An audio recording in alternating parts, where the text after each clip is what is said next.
अपने प्रेमाश्रु बहा दे तो पतित भी पावन हो जाता है। मैंने पतित को पावन कर देने का भाव हमारे श्री प्रभु में है।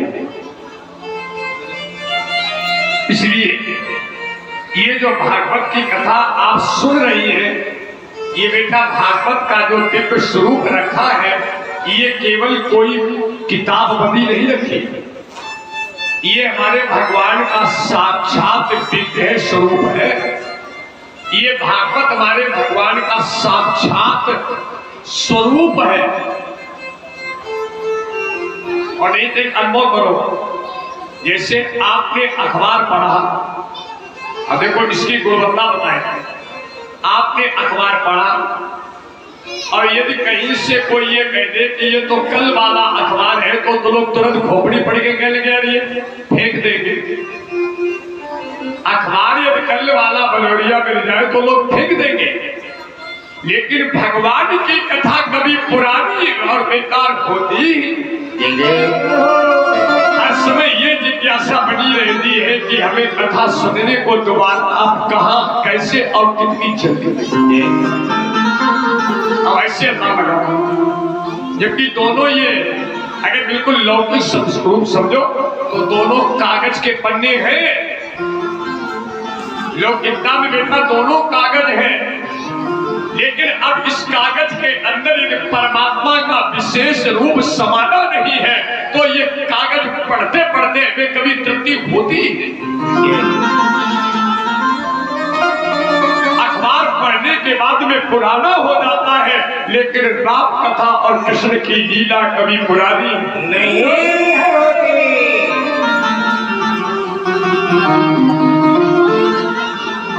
कायदे में एक बार सुन लिया तो कहते हैं हम तो भैया अखबार पढ़ चुके हैं, ये दोबारा फिर पुराना वाला क्यों पकड़ा दे। कितना भाव। श्री राम चरणाम भुजंचरी भगवत भूषण कलि कलि कलि पावनावतार श्रीमद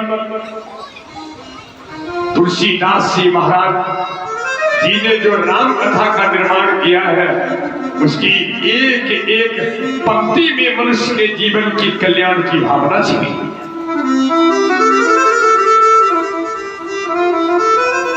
निवेदन करो,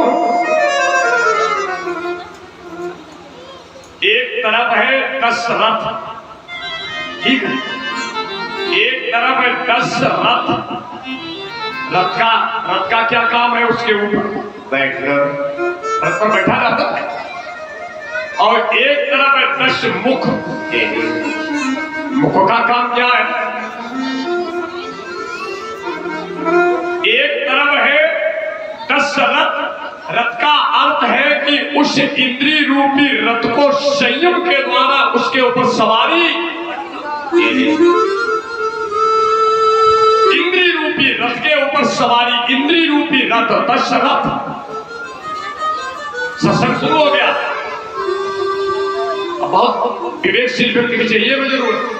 10 कल बोला था, 5 रथ पर। अब बताओ, इंद्रियों के रथ पर सवारी करना संयम है। जिसने इंद्रियों को संयम से संभाल करके रखा है, उसके यहां पर निराकार साकार बन करके 10 मुख। मुख का काम है भोजन।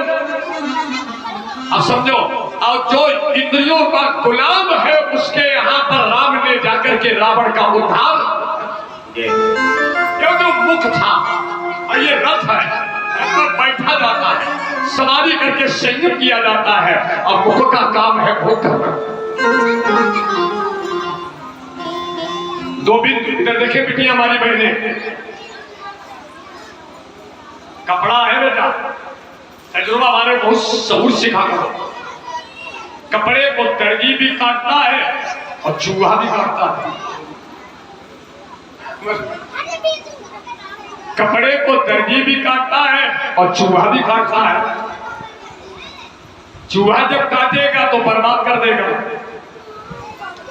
चूहा जब कपड़ा 10 रथ और 10 मुख रावण आओ समझो, चूहा जब कपड़े को काटेगा तो बर्बाद कर देगा, और दर्जी जब काटेगा तो उसकी कीमत बढ़ा देगा। दर्जी जब कपड़े को काट करके सेट करेगा तो ध्यान दीजिएगा कीमत बढ़ जाएगी, और चूहा काटेगा तो कपड़ा बर्बाद हो जाएगा। इसीलिए एक तरफ दशरथ, एक तरफ इंद्रियों को जीतने वाला, एक तरफ इंद्रियों पर संयम रखने वाला। अगर इंद्रियों पर संयम रखा ना होता तो परमात्मा राम निराकार से साकार बन करके नहीं आता। अब एक है इंद्रियों का गुलाम। लौकिक कथा में आपके अंदर पहुंचाने का प्रयास, मैं रावण और बुराई नहीं कर रहा। एक तरफ इंद्रियों का गुलाम, इसलिए उसी राम के द्वारा रावण का उद्धार। ये राम कथा कोई कहानी नहीं है, हमसे कहानी बना बने दे। एक व्यक्ति ने कहा, जानते पंडित जी रामायण हम बताओ 2 मिनट में कह दे। मैं कह दीजिए। एक थे राम, एक थे रावण ना, बिन्ने बिन की नाच चुनाई, बिन्ने बिन को मारना, एक छत्री दूसरे थे बामण ना, तुलसी लिख दो हो थकना।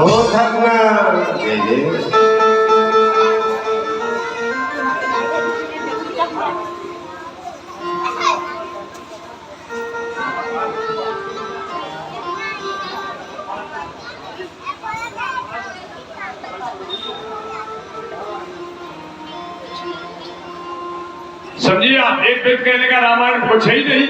एक थे राम, एक थे रावण ना, एक थे छत्री, एक थे बामन ना, बिन्ने बिन की नाच चुराई, बिन्ने बिन को मारना, तुलसी लिख दो पोथरना।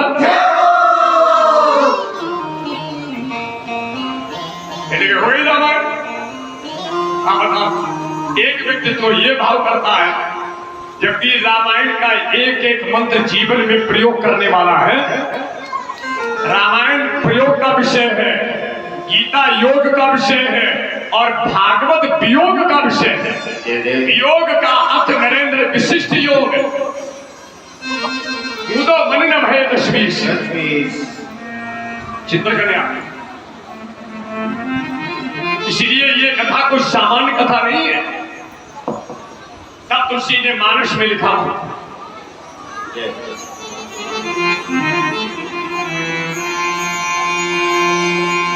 भव सागर चाह पार जो पावा, भव सागर चाह पार जो पावा, तो राम कथा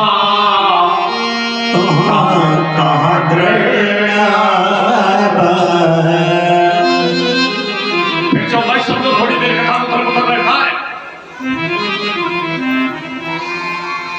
आज का नंद उत्सव का कार्यक्रम आज को निरस्त करके कल किया जा रहा है। इसीलिए पंडाल को नहीं सजा, लेकिन आने वाले संकल्प करो कि कल हमें पुनः जरूर आना है। क्या बात है, क्योंकि मंत्री जी का कार्यक्रम लग गया, असीम जी का। हाँ, वो कथा में पांडाल में भी आने संपर्क हुआ तमाम लोगों से, यहाँ भी आ रहे पहले। इसके बाद गंगा महाआरती भी होना, अगर ये बात समझ रहे। और जो कि मंत्री जी के पांडाल में आ जाते हैं तो मेरे यहाँ तो भक्ति के रंग से नहीं, अबीर गुलाल से शराब हो जाती। कई कार्यक्रम अटेंड किए, कई कार्यक्रम अटेंड किए उन्होंने, हमारा कई कार्यक्रम। कभी इसलिए इस कार्यक्रम को आज स्थगित करके कल दोनों कार्यक्रम एक साथ होंगे। गोवर्धन पूजा भी होगी और नंद उत्सव भी होगी। भाई अब यहाँ कार्यक्रम प्रारंभ हो जाता, वो अपने यहाँ तो अपने भक्ति के नशा में लोग चकाचक हो जाते हैं। तो आज आपको सौभाग्य में रहा है, गंगा महाआरती भी होगी। कार्यक्रम आप थोड़ा समय के पहले रुकेगा, लगभग 5:30 बजे रोक दिया जाएगा। इसके बाद महाआरती भी है, और महाआरती के बाद में कल की तैयारी भी है। चलो दोहरा लाभ हो गया, लेकिन आने वालों को ध्यान दीजिएगा, हम तुम नहीं कर रहे, लेकिन हम अपनी तरफ से तुम्हें संकल्प दिला रहे हैं।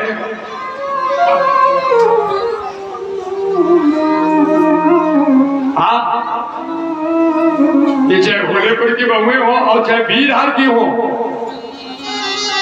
आज आप अपने मन से आए, कल हमारा मन से संकल्प है। अगर आपको कोई समस्या है तो आपकी सेवा में आपकी गाड़ी बिना डीजल के तुम्हारे दरवाजे खड़ी होगी। ये बहुएं सुन ले पहले हमारी हिंदी बात। सब्जी बहुत अच्छी लगती है तो सब्जी बिल्कुल तैयार है।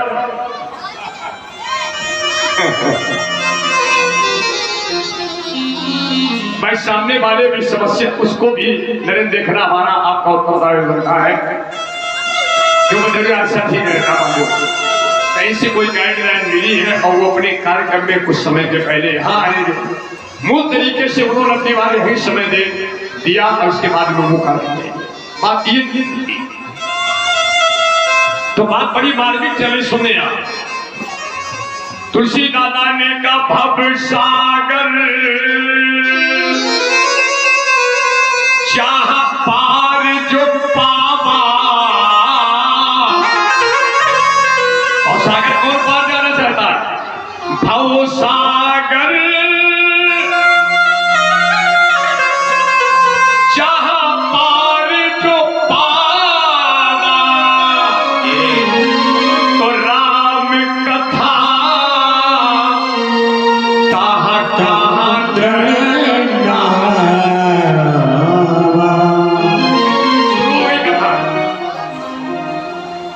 जो बहुत अच्छे परिवार की बहुएं बैठी बेटा, हमारे आपके जीवन का एक उद्देश्य है कि हम भवसागर बड़े आराम से पार कर जाए। महाराज जी गीता का प्रवचन कर रहे थे, मैं एक शब्द सुनकर के बड़ा एकदम द्रवित हो गया। उन्होंने कहा जिनके जीवन में सतो गुण है, सतो गुण वाले व्यक्ति को मरने के बाद में निश्चित ही मनुष्य योनि दाविश मिलती है।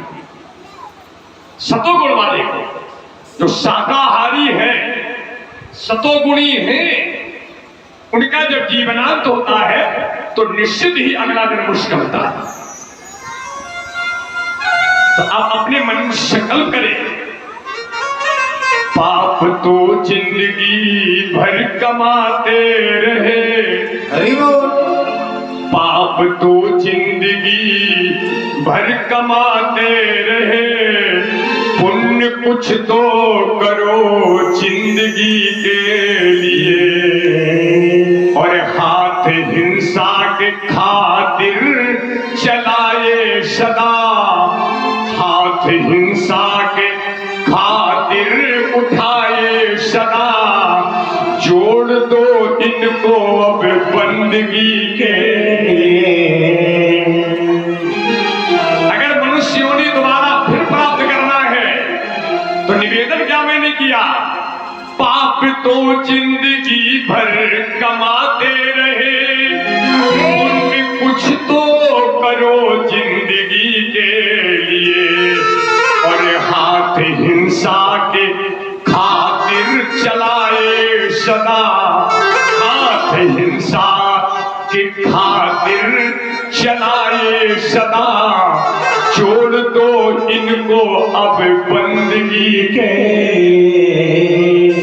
हमारे बच्चे को कोई थप्पड़ मार दे कितनी तकलीफ होगी, और किसी के बच्चे को काट कर पे मैंने खाया है, उस अम्मा से पूछो। वो तो बेटा अपने प्रारब्ध के प्रभाव से बोल नहीं पा रही है, लेकिन मेमे कर रही है। तुम्हें थप्पड़ मारने का कष्ट है, उस महतारी से पूछो जिस महतारी के बेटा को काट करके मैं उसके सामने राख करके खा गया। वो वेदना हमें जाने किस योनि में कब तक भटकाएगी। आप सावन के महीने में विश्वास रूपी वृक्ष के नीचे अपने मन से संकल्प करो, अबलो नसानी लेकिन अबला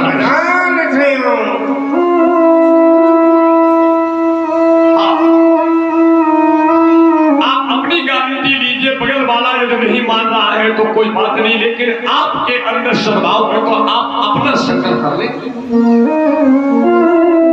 परिवार बहुत बड़ा है, उसमें एक व्यक्ति ऐसा भी हो सकता जो नहीं मान रहा है, लेकिन तुमने यदि मान लिया है तो एक दिन समझो तुम्हारी भक्ति का इतना प्रभाव होगा, वो नहीं उसका पाप मानेगा।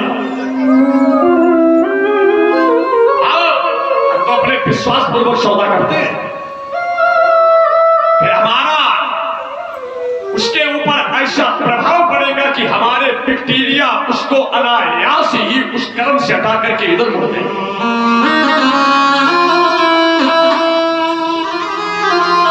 आज पहला मैंने आपसे सर झुका करके निवेदन किया है, आप दूसरे को संभालने की कोशिश मत करें, लेकिन अपने संभालने का अपने मन से संकल्प करें। और हम अपनी जगह पर संकल्पित हो गए तो ये मेरा प्रभाव आज नहीं तो कल रंग जरूर लाएगा।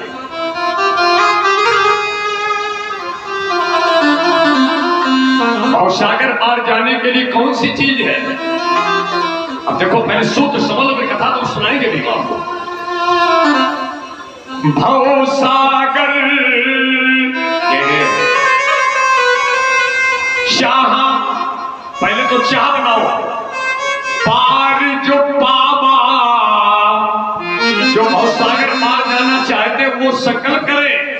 कल मैंने कहा था वो घर घर में रामायण की चौपाइयों का पाठ निश्चित शुरू करें, राम कथा का पाठ। भव सागर चाह पार जो पावा, राम कथा तहका दृढ़ नावा। अच्छा, इसमें दृढ़ शब्द भदौरिया क्या है? दृढ़। जैसे कोई खूंटा गाड़ने वाला खूंटा गाड़ता है, दृढ़ शब्द समझो। दृढ़ क्या है? खूंटा गाड़ने वाले ने बेटा खूंटा गाड़ा, और जब खूंटा गड़ गया, खूंटे पर कितनी चोट लगी, खूंटा गड़ा, लेकिन गाड़ने वाला जब गाड़ करके चलने लगता है तो देखता है कि मजबूत गड़ गया कि नहीं गड़ गया। गड़ा तो है, मजबूत है, लेकिन ऐसे देखा, कहने लगे मजबूत तो है लेकिन चलते चलते लाभ तो चोटे ऊपर से और मार गए। समझो महोदय, ये जो बाद में चलते समय दो चोटें मारी गई हैं, और यही दो चोटें अगर तुम झेल गए तो समझ लीजिएगा जीवन का भाई बता। मेरे हमारे अरबों समझे, ये कोई भागवत और के अंदर तो लिखी नहीं जाती। यही दृढ़ता है बेटा, बहुत उतार चढ़ाव आएगा जिस समय आप इस मंजिल की ओर कदम रखेंगे। ये ईश्वर आवत अति कठिनाई, राम कृपा बिन आवना। जी आइए, आप कथा सुनने के लिए घर से झोला वोला लेकर के चली पति रोता गाने के, इनमें बड़ी भक्ति सवार, ये तो मका दे दी, वो बड़ी सड़ी जा रही, मका बदबू दे रही, इन्हें गंगा।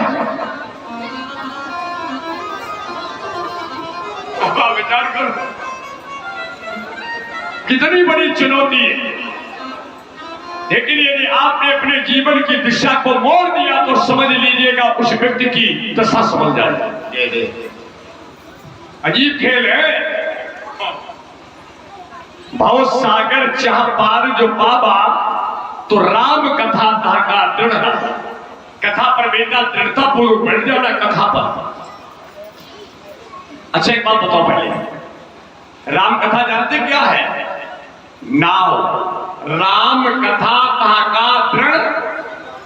सपोर्ट भाई दिया करो। नावा, नाव माने, नावा माने नवैया। नाव जल में रहती है, नाव कहां रहती है? नाव रहती कहां? राम कथा को मैंने निरुद्ध क्या बताया? नाव। राम कथा ताका दृढ़ नावा। राम कथा क्या है? नाव। और नाव रहती कहां है? जल में। और यदि उस नाव के ऊपर आप बैठ जाएंगे तो शायद डूबने का प्रश्न।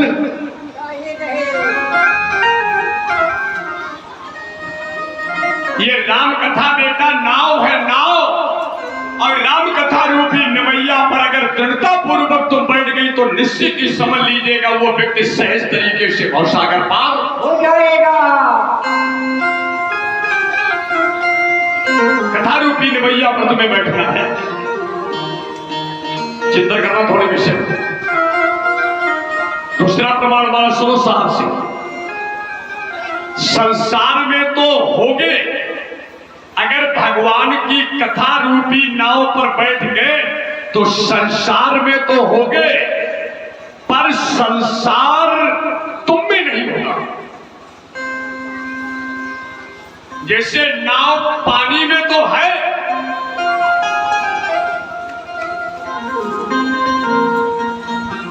ये नरेंद्र कथा नहीं मान सत्संग। नाव पानी में तो है, हम संसार में तो है, लेकिन ये कथा रूपी नाव पर बैठे रहोगे। यदि पानी में नाव चल रही है तो हम संसार में है। अगर नाव में पानी नहीं जा सकता है तो संसार में रहते हुए सांसारिकता मेरे अंदर भी प्रवेश कर सकती है। अब इसके लिए बहुत आध्यात्मिक व्यक्ति की आवश्यकता है। साहब सिंह जी, संसार में है लेकिन संसार मेरे अंदर नहीं हो सकता है। जगत में है लेकिन जगत मेरे भीतर नहीं है। वो सामने नाव खड़ी है तो पानी में, लेकिन पानी इसके ऊपर नहीं। विचार करें, संसार में है जगत में है। दूसरा संकेत यह है, नाव बाहर से तो जल में डूबी है। उत्तर देखना, नाव बाहर से तो जल में इतने इतने से छपाका ले रही है, लेकिन नाव अंदर से खाली है। पानी तक वो लेवल है, अजीब खेच रहे हैं। पानी तक बेटा आपको कुछ संसार स्पर्श कर रहा है, झटका दे रहा है, लेकिन नाव अंदर से खाली है। कुछ कहो, ये तुम्हें दिखाई पड़ रहा है गंगा नदी, ये गंगा नदी नहीं है, ये गंगा तो मुक्ति प्रदान करने वाली हमारी महादेवी है। समझो, काकभूषण महाराज जी देखने में तो कौवा है, पर वो कौवा नहीं है। चिंता करें आप। हनुमान जी देखने में बंदर है, पर वो बंदर नहीं है।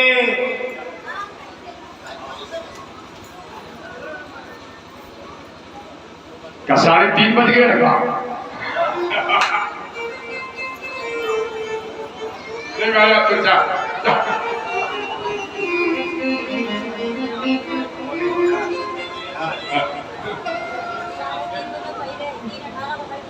अच्छा,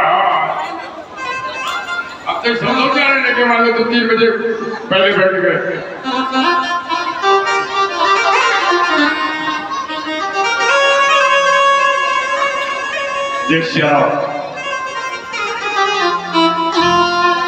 भगवान राम जी देखने में तो राम का शरीर है, लेकिन राम जी जानते क्या है?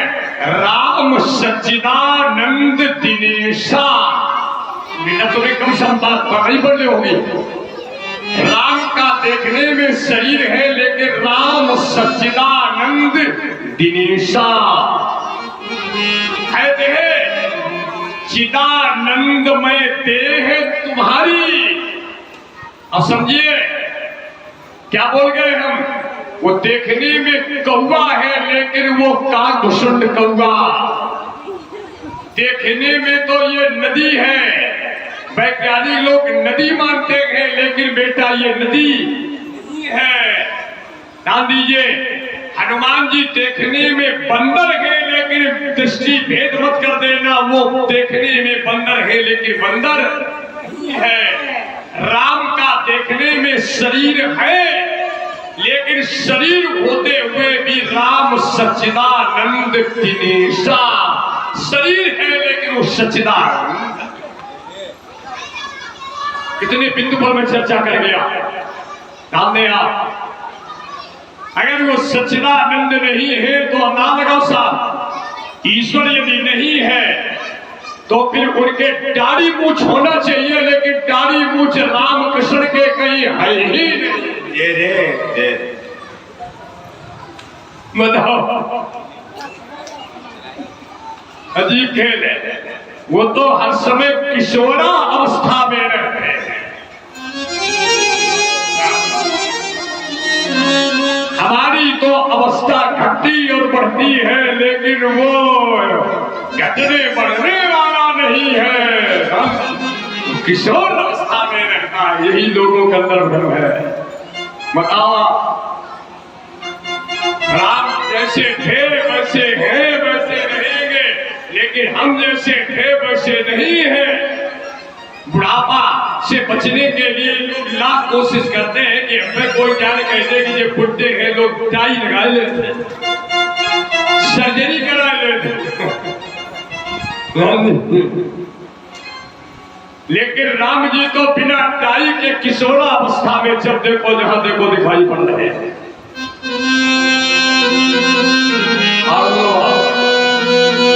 आज भगवान श्री राम जी ने अपनी माता से चंद्रमा को मांगा। इसी जगह तो कथा थी बाबूजी, कहां पर? रामचंद्र जी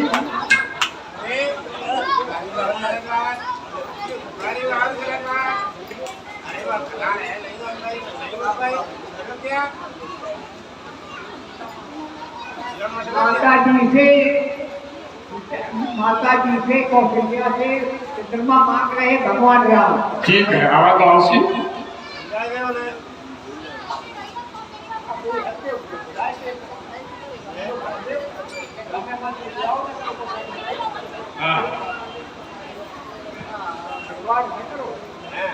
माता जी ने कहा चंद्रमा को लाना मुश्किल है, तब रामचंद्र जी ने कहा तुमने तो रामचंद्र भूमि पर उतारे। इसके बाद भगवान जी ने अपना शक्ति के साथ में वैवाहिक संबंध किया।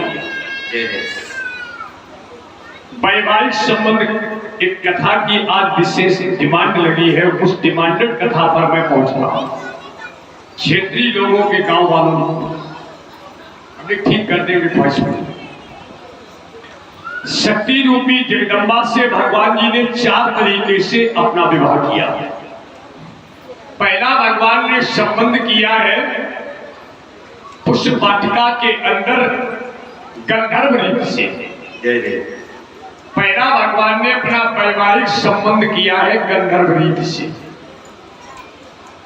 माने पुष्प वाटिका में लेन प्रसून चले दो भाई, गिरजा पूजन जननी बताए। सीता जी जब चली थी तो चली कैसे थी? चली राखपुर श्यामल जिहके जिह पर सप्त हो, सोते ही मिले न कछु संदेह। ये भगवान जी ने उनके मनोरथ को पूर्ण किया। मन चाहि राजो मिले सोबर सहज सुंदर। भगवान ने दूसरा वैवाहिक संबंध किया है प्रतिपूर्ति के द्वारा। टूटत ही धन भयो। तीसरा भगवान ने जो संबंध किया है सीए जयमाल राम उर मेघे, एक सी बात है। चौथा प्रभु ने जब इस संबंध को पुष्ट किया है तो प्रमुदित मुनि ने भामरे फेरी, भामरे भी पड़ी, माला भी पड़ा, और मां भगवती के मंदिर में सीता जी की कामना की पूर्ति के लिए प्रभु जी ने दिव्य दर्शन दिया। भगवान का विवाह, ये शक्ति ब्रह्म मिला। अब आपसे फिर बात कहूं, पहली बात तो किसी मंदिर और अपनी अलमारी में तमाम मूर्तियों को रखना नहीं चाहिए, और तमाम मूर्तियां यदि रखी हैं तो कभी भी मूर्ति में दृष्टि भेद करके पूजा। पहली बात तो मंदिर में या किसी आप अपने पूजा स्थल पर तमाम मूर्तियों को रखें, और अगर रख रही है तो कभी भी उसमें भेदभाव से पूजा न करें। कभी कभी लोग कह देते हमने मूर्तियां रख तो सब ली है लेकिन बिहारी जी के अलावा हमारा कोई। देखो, जैसे पति आपका यदि सर्वेश्वर है, पति यदि आपका सर्वेश्वर है तो देवर भी तो कुछ है। पति यदि तुम्हारा सर्वेश्वर है तो देवर तो भी कुछ है। हमारी बात समझ नहीं? माने ये तुमने बिहारी जी को सर्वेश्वर माना है तो साथ में जो शंकर जी की प्रतिमा रखी है उसका भी तो कोई स्थान निश्चित है। या तो रखिए नहीं, और रखिए तो फिर अंदाज लगा वो सर्वेश्वर है, तो फिर आप आखिर ये भी कोई स्थान को प्राप्त करने वाला ईश्वर है। अजीब है। पहली बात तो जितने सिद्ध साधक हैं कभी मूर्ति में भेद दृष्टि से पूजा करते ही नहीं, क्योंकि शंकर ही हनुमान है और हनुमान ही शंकर है, राम ही श्याम है और श्याम ही राम है। चाहे पूर्णागिरि कह लो चाहे वैष्णो मैया कह लो, हाँ वो सब एक ही बेटा चित्त। इसलिए सीता जी ने अपना वैवाहिक संबंध किया, इसके बाद में बारात गई। वहीं पर भगवान राम के मनोरथ को पूरा करने के लिए चारों वैधानिक तरीके से भाइयों का विवाह हुआ और विवाह होने के बाद में भगवान जी वापस आए। कुछ समय के अंतराल में जगत के कल्याण के लिए भगवान को वनगमन, जगत के कल्याण के लिए प्रभु को वन में जाना पड़ा। जब भगवान वनवासी का रूप लेकर के चले, अक्रूर महाराज समुद्र महाराज जी को विदा किया और भगवान जी कहां पर पहुंचे देखिए आप। धीरे धीरे रथ चला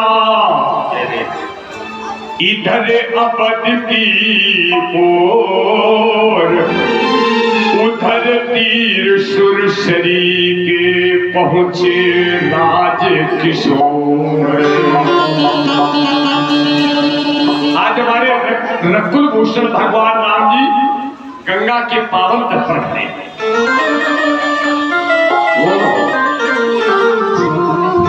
राम जी गंगा के पावन तट पर खड़े। गीता में बेटा 4 प्रकार के भक्त हैं, जिसमें एक जिज्ञासु भी भक्त है। गीता में 4 प्रकार के भक्त हैं, ज्ञानी भी है, आर्त भी है, अर्थार्थी भी है और जिज्ञासु भी है। अगर आपके हृदय में परमात्मा के प्रति जिज्ञासा नहीं है तो कथा आपके लिए कोरा उपन्यास है। वो जिज्ञासु पात्र बैठा हुआ है, उठाओ मानस से लो वाला।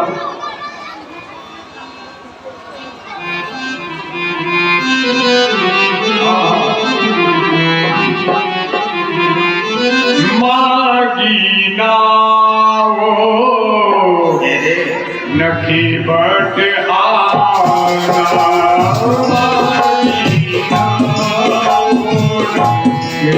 नखी बट आना, मागी नाओ बट आना।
मागी नाव नक्के बताना। आप सब बहुत अच्छे परिवार से राम कथा की अनुरागी बैठी है। इसमें विषय ये लगा है कि मागी नाव। अब इसमें आप अपनी पुष्टि कीजिए, क्या परमात्मा ने नाव मांगी है या नहीं मांगी? आपका क्या मत हो सकता है? मांगी है। अच्छा मांगी है, लेकिन इसको जब मैंने अपनी कम अकल से पढ़ा तो ऐसा मैं जवाब पड़ा कि नहीं मांगी। हाँ गुरु जी, मतलब ये तो आपकी बात सत्य हो सकती है, हम झूठ हो सकते हैं, आप सही कह रहे हैं।